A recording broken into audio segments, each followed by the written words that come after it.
Hello and welcome to the AVLAND video guide to the Denon AVR1912 home cinema receiver. We're going to show you through the features of this unit, its setup menus, and ultimately what we think of it.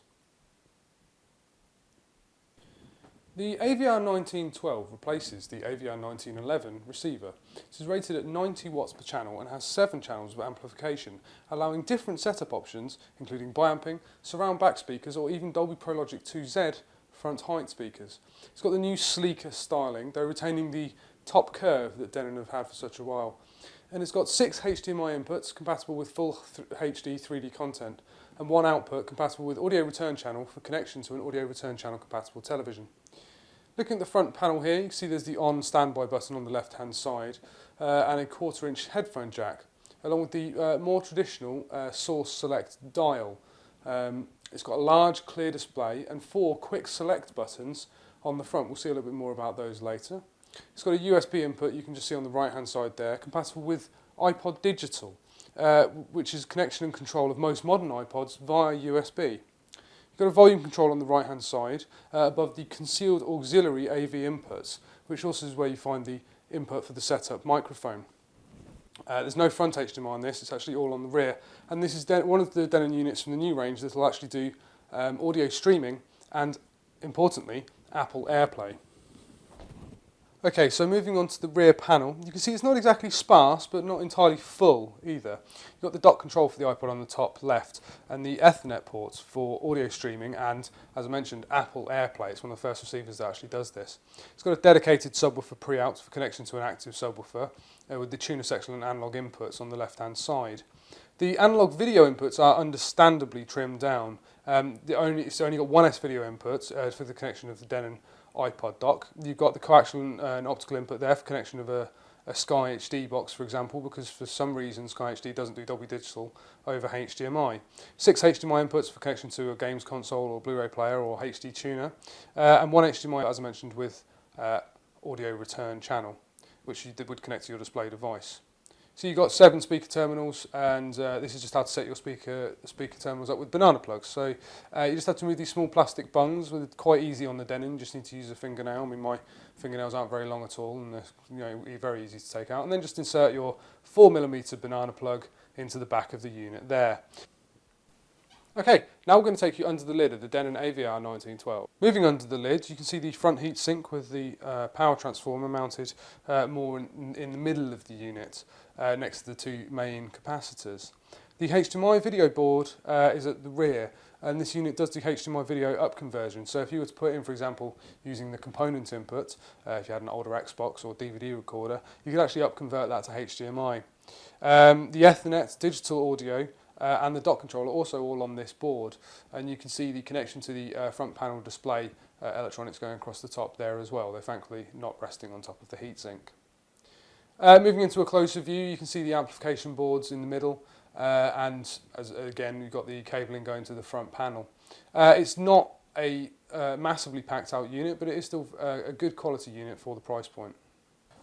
Now we come on to the menus. The first menu is the audio adjust menu with tone controls, bass, treble, which is not recommended that we use because you do detract from what the artist intended. You've then got the Odyssey settings, the multi-QXT off or manual, and then manual equalization, so it adjusts the fronts or each or all channels or return to the default. You've got the Denon Audio Restorer on or off, and then when you've got it on, you've got the different modes. What the Audio Restorer tries to do is to improve the quality of compressed audio such as MP3, and then you've got the audio delay, which is lip sync up to 200 milliseconds in total. The information menu really is self-explanatory as an information menu, so you've got the status menu to show you the main zone, what's assigned to where in particular under that, and then you've got the audio signal, so what surround mode's being used, what's the current signal type. HDMI signal information, again, it just shows you what the signal is being received, the pixel depth, the supported resolutions that's coming through. Auto surround, normally you'd see sort of information menus kind of deeper into the menus. It's not necessarily one of the first things that you go to, especially when you get the unit straight out of the box for the first time. And then you can just see the quick select menus there. It's 4 quick select buttons, and it just shows you how they're set up. The setup wizard, this is something that's been included on the new range, the 12 series of Denon amps. This is just it's an easier way to sort of set everything up. These menus are available manually. You know, if you were to go through the setup menu, you can also do the whole thing under system setup and input setup as well. Moving on to the system setup, you've got the auto setup, which is the Odyssey setup mic.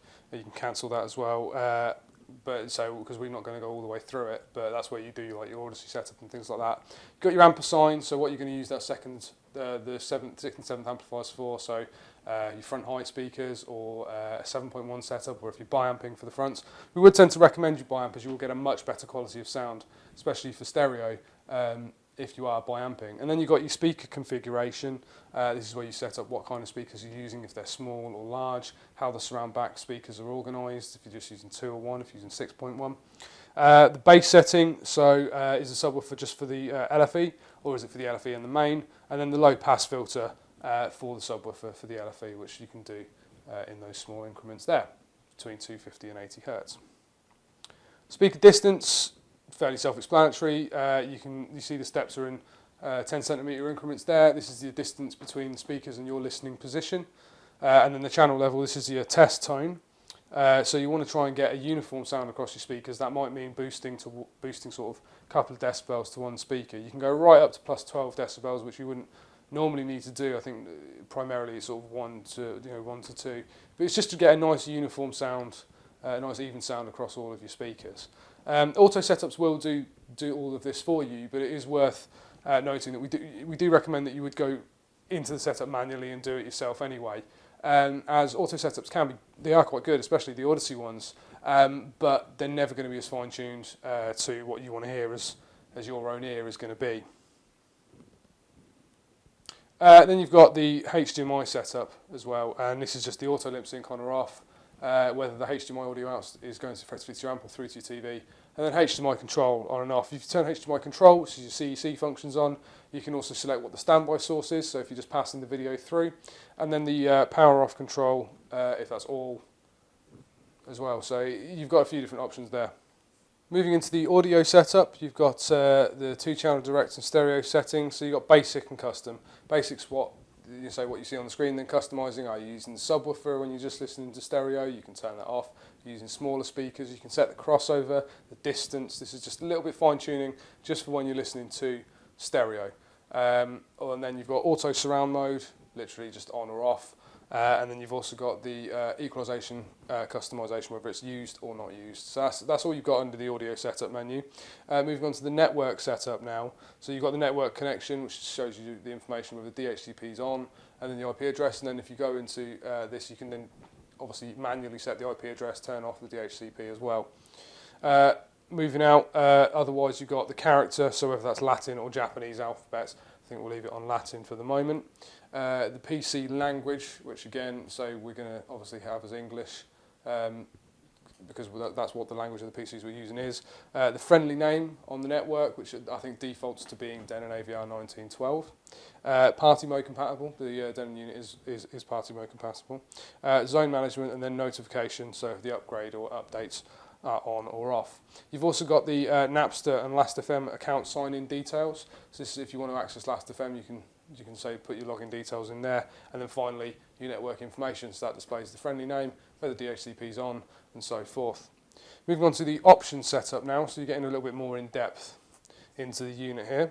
First off, you've got volume control, so what the volume displays as, if it's relative or absolute, which effectively you're looking at -dB or in assigned numbers. You've got a volume limiter, in case you don't particularly want to overdrive your speakers, or you're concerned about people who might not want to overdrive your speakers. We wouldn't ever recommend going above 0 dB. The power on level, so whether that's just the last one, obviously if you listen to a film the night before and it's quite loud, you might not want that to power on at all at that sort of volume. And then the muting level.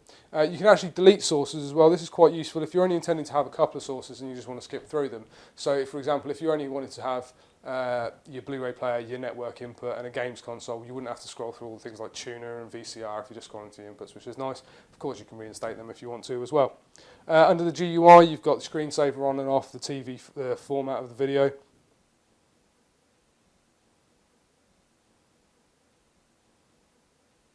You've got a few other bits and pieces as well. Then you've got the remote setup guide. It's not a programmable remote control as such. This sort of information used to be in the manual. for these units. It might well still be on the CD manual you get, but now they've also included this database on this as well. But so you can see there, it gives you the on-screen instructions. It's quite easy to use, and there you go. And you can scroll through the brand names. Obviously, we decided to go with Onkyo here, which is obviously one of Denon's competitors. And you've got the quick select renaming as well. So you've got quick select 1 through 4. You could have that as just wanted Blu-ray or TV or something similar. Zone rename as well, very similar. So you could have like front room and kitchen. The display dimmer. So if you want it completely off or very bright. You've got the setup lock as well. So if you didn't want people messing around with your setup, you can do that. And then you've got firmware updates. This unit, you can actually update the firmware over the Ethernet.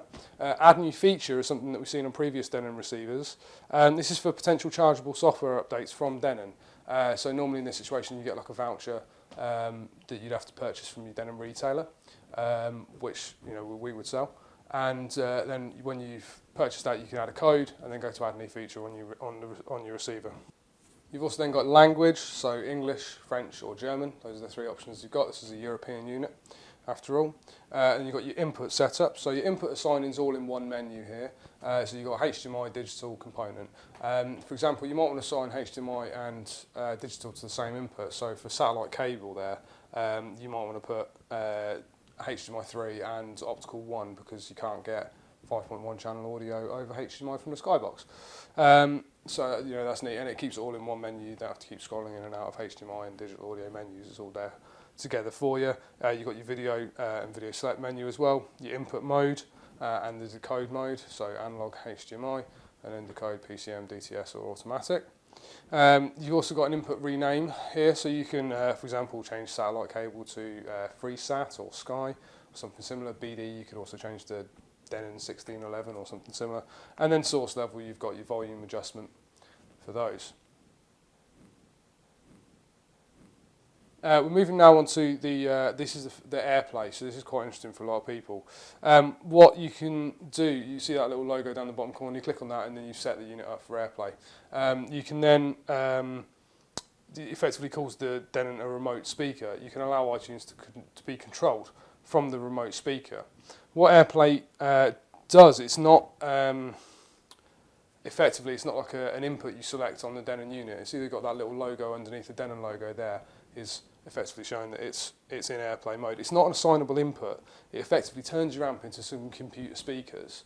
So you do have some control from iTunes, but you don't necessarily have any control over the amp while it's effectively in AirPlay mode. But you can have some basic control, so you can sit and control your iTunes. It's very basic, just going and scrolling through the tracks from your receiver. But you can see here, as we do that, so scrolling through, and that's actually using the Denon remote control to scroll through. And it does do album artwork as well. You saw with the Kate Rusby track there, you did get some album artwork up, and then the front display of the Denon unit does also show what's happening. So at the moment, you would be seeing the track, the Richard Hawley track title. Moving on to internet radio, you can go by country, which in this case is United Kingdom, and then we've got things like BBC. You can also search by genre. If you go down to Radio 2, it's very easy to use. It's really intuitive. So then go to Radio 2 Live, because that's what happens to be on at the time. And then the front panel of the unit, you don't actually have to have your display device, your TV or your projector or anything like that turned on at the moment. You can just entirely navigate this through the front panel of the Denon, as you can see in the bottom right hand corner there. And then you get, say, Radio 2. You can also search for podcasts. So you can scroll through the podcast, and look for those. So if we go up to there, there we go, there's Weekend Wogan and his podcast, and that's one of the recorded shows. So you just go into that and that'll start buffering. You can see the percentage on the left-hand side, and then that'll just play back. And you can also see the audio file type and the bitrate it's playing back at.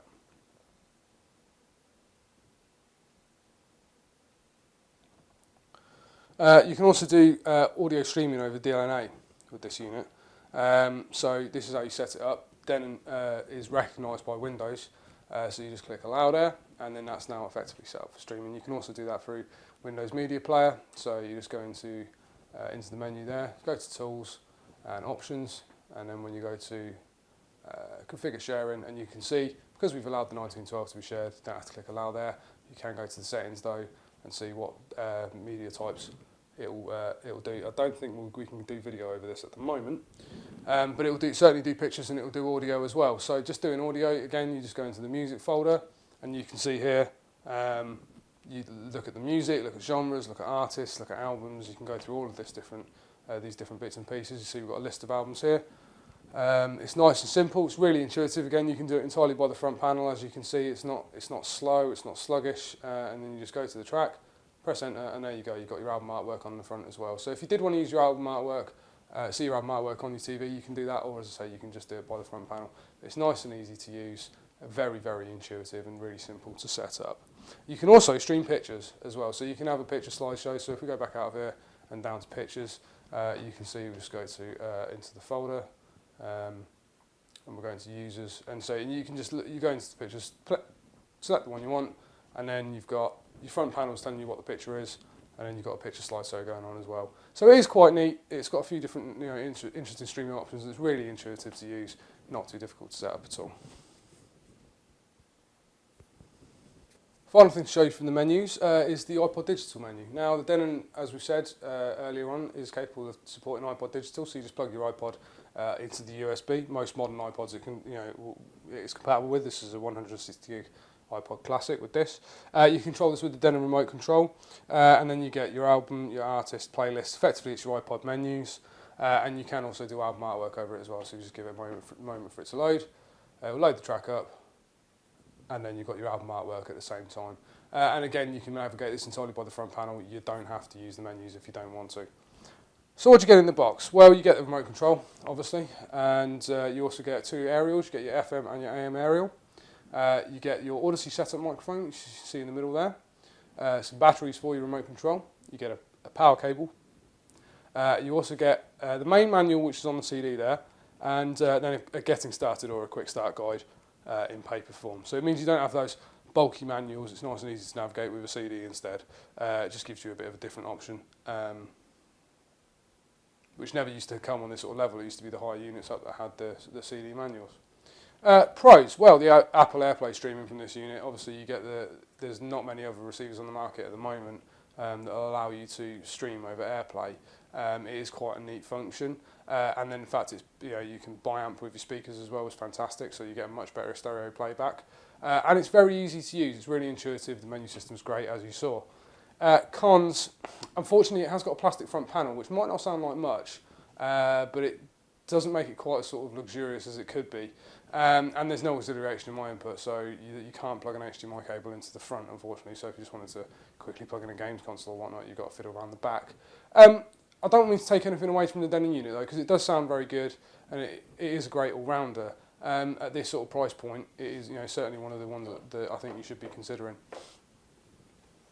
Okay, thanks for watching. I hope you've enjoyed this video guide to the Denon AVR1912 home cinema receiver. To see some more information on this product or the rest of the Denon range, or to order this product from us, please do visit our website www.avland.co.uk.